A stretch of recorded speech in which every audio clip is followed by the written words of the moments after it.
नमस्कार. ज्योतिषशास्त्र मानणाऱ्या आणि त्यावर प्रेम करणाऱ्या सर्वांचं मी ज्योतिषाचार्य डॉक्टर ज्योती जोशी मनपूर्वक स्वागत करते.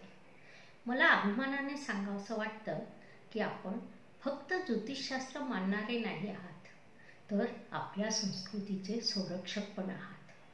आपल्यामुळेच आपल्या अगाध अशा संस्कृतीतील एक महत्त्वपूर्ण घटक असलेल्या ज्योतिषशास्त्राचं महत्त्व टिकून राहण्यास मदत होत आहे. ज्योतिषशास्त्र हे मानवी जीवन सुकर आणि सुखद करण्याचे शास्त्र आहे. त्यामुळे या शास्त्रातील वेगवेगळ्या गोष्टी जाणून घेण्यासाठी आपण आमच्या यूट्यूब चॅनलला सबस्क्राईब करा. आजच्या व्हिडिओमध्ये आपण दिनांक 7 मार्च 2019 रोजी होणाऱ्या राहू आणि केतूच्या परिवर्तनाचे वृषभ राशीवर काय परिणाम होणार आहेत याविषयी जाणून घेणार आहोत. मात्र त्याआधी वृषभ राशी व तिचा स्वभाव वैशिष्ट्याविषयी थोडं जाणून घेऊया. शुक्राच्या अधिपत्याखाली येणाऱ्या वृषभ राशीचं प्रतीक बैल हा श्रमजीवी कष्टाळू प्राणी आहे.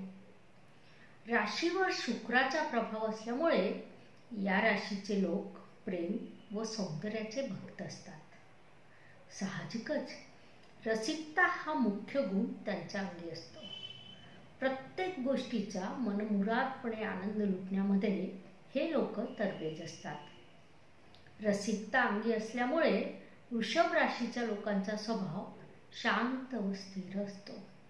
व्यवहार कुशलता व चिकाटी हे गुणही त्यांच्या अंगी बाणवलेले दिसून येतात.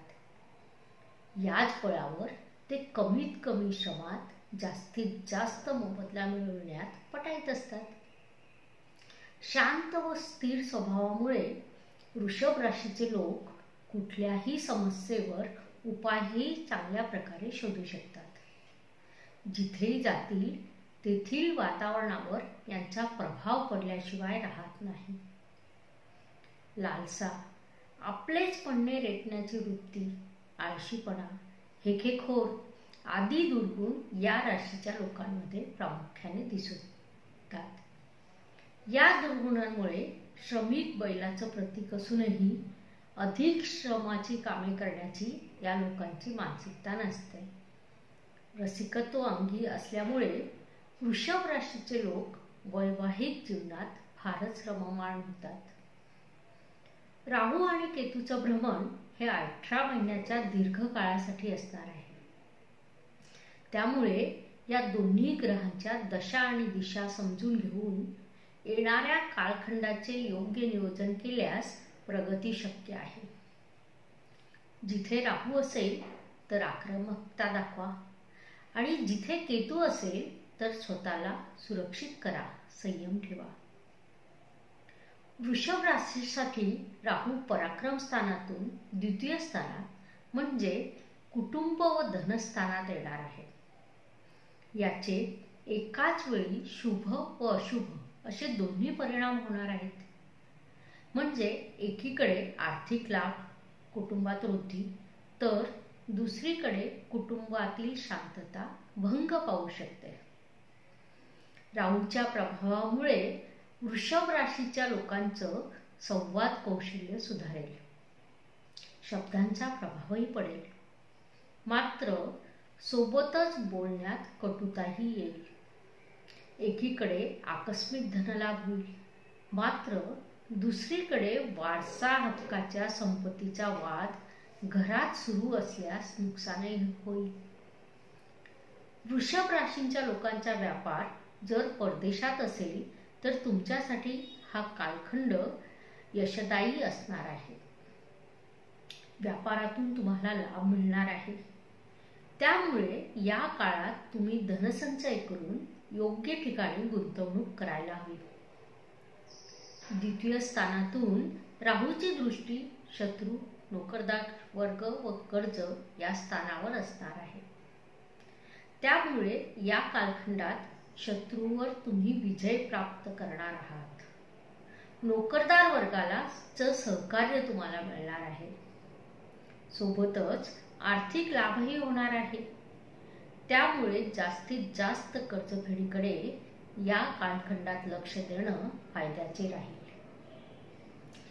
राहूची 7वी दृष्टी तुमच्या अष्टम स्थानावर असेल, त्यामुळे थोडं सावध होण्याची गरज आहे, कारण विपरीत परिणामांची शक्यता आहे. तिथे शनी आणि केतू आहेत. याचाच अर्थ सत्सद विवेक बुद्धी योग्य वेळी काम करणार नाही. वेळ निघून गेल्यावर नंतर पश्चाताप करीत बसण्यात कुठलाच अर्थ नसतो. त्यामुळे या कालखंडात सावध राहा. आपल्या शब्दांवर नियंत्रण ठेवा. राहूची 9वी दृष्टी तुमच्या दशम स्थानावर म्हणजेच कर्मस्थानावर असणार आहे.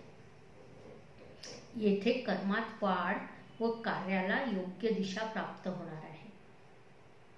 थोडा कालखंड सोडला तर पुढील 18 महिन्यात तुम्ही व्यवसाय व नोकरीत घवघवीत यश प्राप्त करणार आहात. कोणतेच ग्रह कायमस्वरूपी वाईट किंवा चांगले असत नाहीत. राहूबद्दल तर समजापेक्षा गैरसमजच जास्त पसरलेले आहेत. तुमच्याही मनात जर असे काही गैरसमज असतील तर पुढील 18 महिने हे सर्व विसरून जा. कारण राहू महाराज तुम्हाला पुढील कालखंडात भरभरून देणार आहेत. मिळेल ते सर्व घेण्यासाठी सज्ज राहा.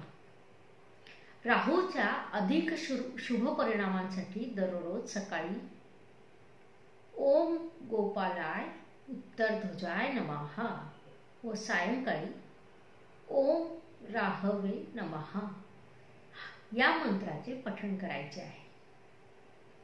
राहूच्या परिणामाविषयी अधिक माहिती जाणून घेण्यासाठी आपण श्री वैदिक व सायंटिफिक ज्योतिष संशोधन केंद्र जळगाव येथे अपॉइंटमेंट घेऊन प्रत्यक्ष भेटू शकतात किंवा खाली असलेल्या स्ट्रीपवरच्या मोबाईल क्रमांकावर व्हॉट्सअप मेसेजद्वारे माझ्याशी संपर्क साधू शकता. फोनवरूनही आपल्या शंकाचं निरसन केलं जाईल. पुढील व्हिडिओमध्ये आपण पुढील राशीविषयी जाणून घेणार आहोत. ज्योतिषशास्त्राविषयी असेच विविध माहितीपूर्ण व्हिडिओ बघण्यासाठी आपण YouTube चॅनलला सबस्क्राईब करायला विसरू नका. आणि हो, बेल आयकॉन अवश्य दाबा, म्हणजे नवीन व्हिडिओ लोड झाला की लगेच तुम्हाला कळेल. आपण व्हिडिओ पूर्ण बघून माहिती जाणून घेतली त्याबद्दल आपले मनपूर्वक आभार. शुभम भवतु.